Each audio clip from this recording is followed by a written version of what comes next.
Bismillahirrahmanirrahim. Assalamualaikum warahmatullahi wabarakatuh. Perkenalkan, nama saya Riza Hindarto. Di sini saya dan Rahmat Isa Gustian ingin menerangkan tentang CPU. Mempresentasikan tentang CPU.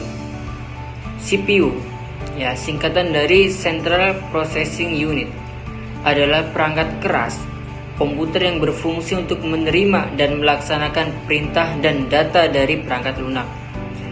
Prosesor sering digunakan untuk menyebut CPU pada umumnya. Nah, di sini kami ingin menjelaskan tentang sejarah CPU, perkembangan CPU dan fungsi CPU. Yang pertama, sejarah CPU. CPU generasi pertama pada tahun 1940-an masih berupa sekumpulan tabung kedap udara yang mirip botol.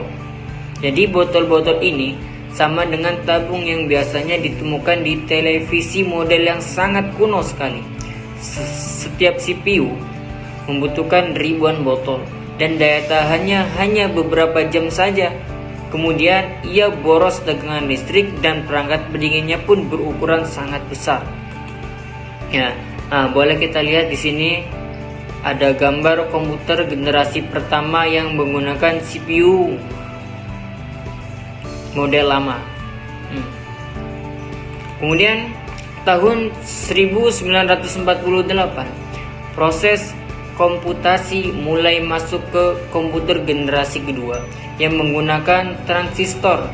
Penemuan transistor membawa pengaruh besar terhadap perkembangan teknologi, terutama dunia elektronika.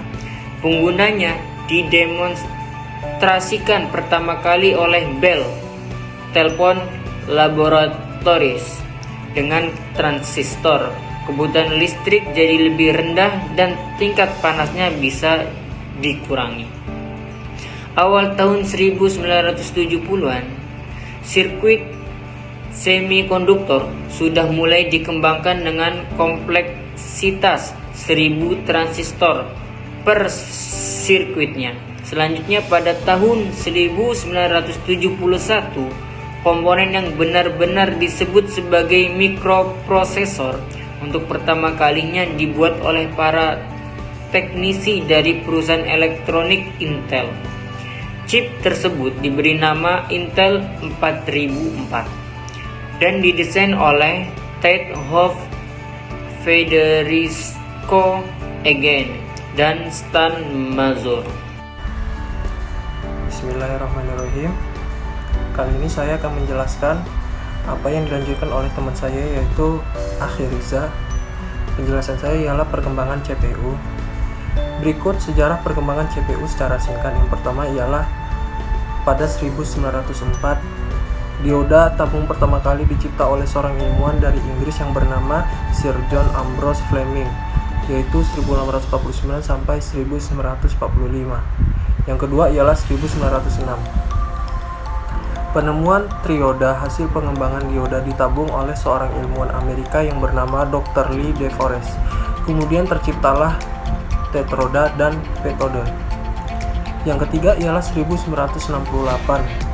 Berupa Murray, Robert Noyce, dan Andy Grove menemukan Intel Corp untuk menjalankan bisnis Integrated Electronics. Yang keempat ialah 1969.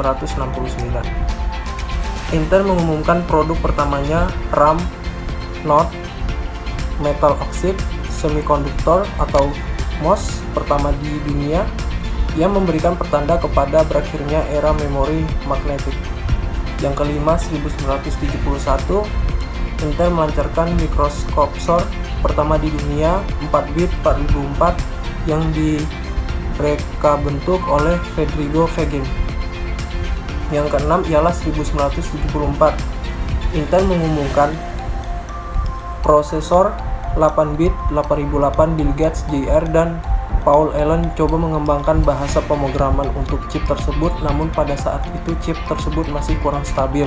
Yang ketujuh, 1974, Intel memperkenalkan prosesor 8 bit 8080 dengan 4500 transistor yang memiliki kelajuan 10 kali ganda pendahulunya. Yang ke-8, 1975, chip 8080 menemukan aplikasi komputer pertamanya pada Altair 8800, sekaligus mencetus revolusi komputer. Gates dan Allen berjaya mengembangkan bahasa dasar atau Word-based Altair yang kemudian menjadi Microsoft Basic untuk 8080.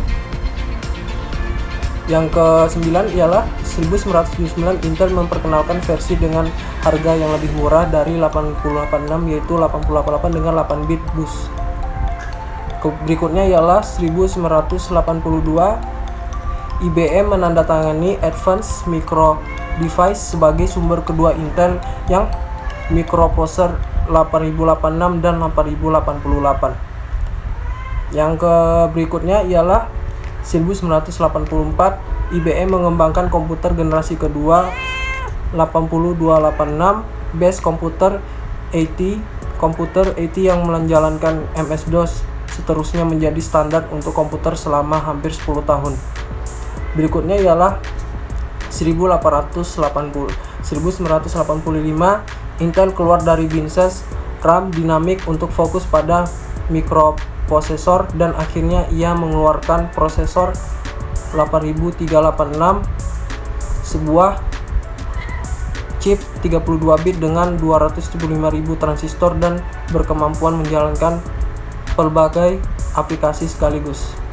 Berikutnya ialah 1986, Compaq Computer menyingkirkan IBM dengan komputer yang didasarkan pada 80.386.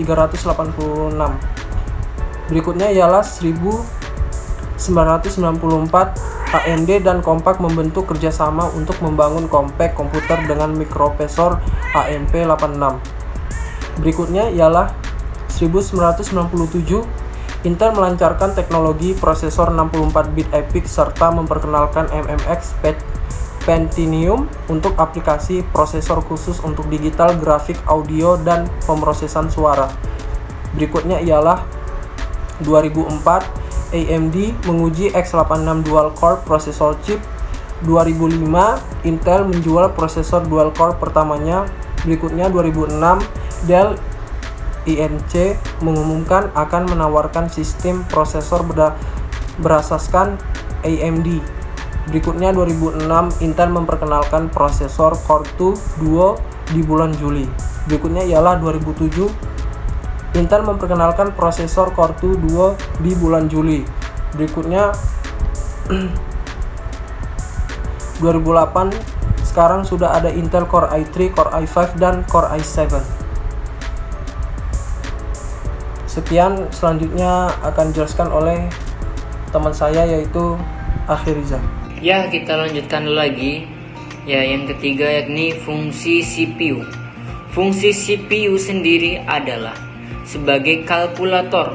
Cuma perbedaan antara CPU dan kalkulator, di mana CPU ini lebih kuat daya pemrosesannya bila dibandingkan dengan kalkulator biasa. Adapun fungsi utama CPU adalah melakukan berbagai operasi, termasuk operasi aritmatika dan logika terhadap data yang datang dari memori atau informasi yang dimasukkan melalui perangkat keras input. Nah, di sini ada memori, ada gambarannya. Kemudian adapun komponen-komponen CPU, yang pertama adalah unit control, yang kedua register, yang ketiga ALU, yang keempat CPU interconnection. Bismillahirrahmanirrahim. Kali ini saya akan melanjutkan lagi apa yang dijelaskan oleh Akhiriza. Penjelasan saya ialah komponen-komponen CPU.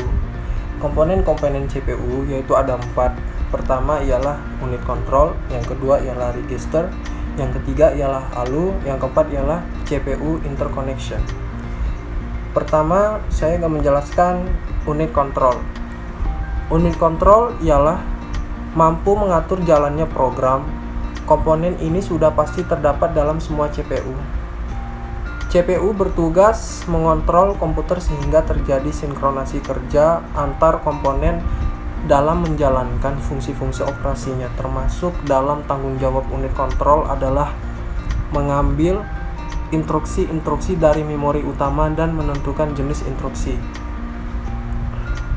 Instruksi-instruksi dari memori utama dan menentukan jenis instruksi tersebut. Bila ada instruksi untuk perhitungan aritmatika atau perbandingan logika, maka unit kendali akan mengirim instruksi tersebut ke ALU. Hasil dari pengolahan data dibawa oleh unit kendali ke memori utama lagi untuk disimpan, dan pada saatnya akan disajikan ke alat output. Dengan demikian, tugas dari unit kendali ini adalah mengambil instruksi-instruksi dari memori utama, mengatur dan mengendalikan alat-alat masukan, mengambil data dan dari memori utama, mengirim instruksi ke ALU bila ada perhitungan aritmatika atau perbandingan logika, serta mengawasi kerja dari ALU. Terakhir, menyimpan hasil proses ke memori utama. Yang kedua ialah register. Register merupakan alat penyimpanan kecil yang mempunyai kecepatan akses cukup tinggi yang digunakan untuk menyimpan data dan atau instruksi yang sedang diproses. Memori ini bersifat sementara, biasanya digunakan untuk menyimpan data saat diolah ataupun data untuk pengolahan selanjutnya. Sebagai ingatan di otak bila kita melakukan pengolahan data secara manual, sehingga otak dapat diibaratkan sebagai CPU yang berisi ingatan-ingatan satuan kendali yang mengatur seluruh kegiatan tubuh dan mempunyai tempat untuk melakukan perhitungan dan perbandingan logika. Yang ketiga ialah ALU. ALU ialah unit yang bertugas untuk melakukan operasi aritmatika dan operasi logika berdasar instruksi yang ditentukan oleh ALU. Terdiri dari dua bagian, yaitu unit aritmatika dan unit logika Boolean, yang masing-masing memiliki spesifikasi tugas tersendiri. Tugas utama dari ALU adalah melakukan semua perhitungan aritmatika yang terjadi sesuai dengan instruksi program. ALU melakukan semua operasi aritmatika dengan dasar penjumlahan, sehingga sirkuit elektronik yang digunakan disebut adder. Tugas dari ALU adalah melakukan keputusan dari suatu operasi logika sesuai dengan instruksi program. Operasi logika meliputi perbandingan dua operan dengan menggunakan operator logika tertentu. Yang keempat ialah CPU interconnection. CPU counter-injection ialah sistem koneksi dari dan bus yang menghubungkan komponen internal CPU, yaitu ALU, unit kontrol, dan register-register, dan juga dengan bus-bus eksternal CPU yang menghubungkan dengan sistem lainnya seperti memori utama, piranti masukan atau keluaran. Sekian dari kami, yaitu Rahmat Isa Gustian dan Riza Hendarto, mengucapkan terima kasih. Wabillahi taufiq wal hidayah. Billahi sabilil haq fastabiqul khairat. Wassalamualaikum warahmatullahi wabarakatuh.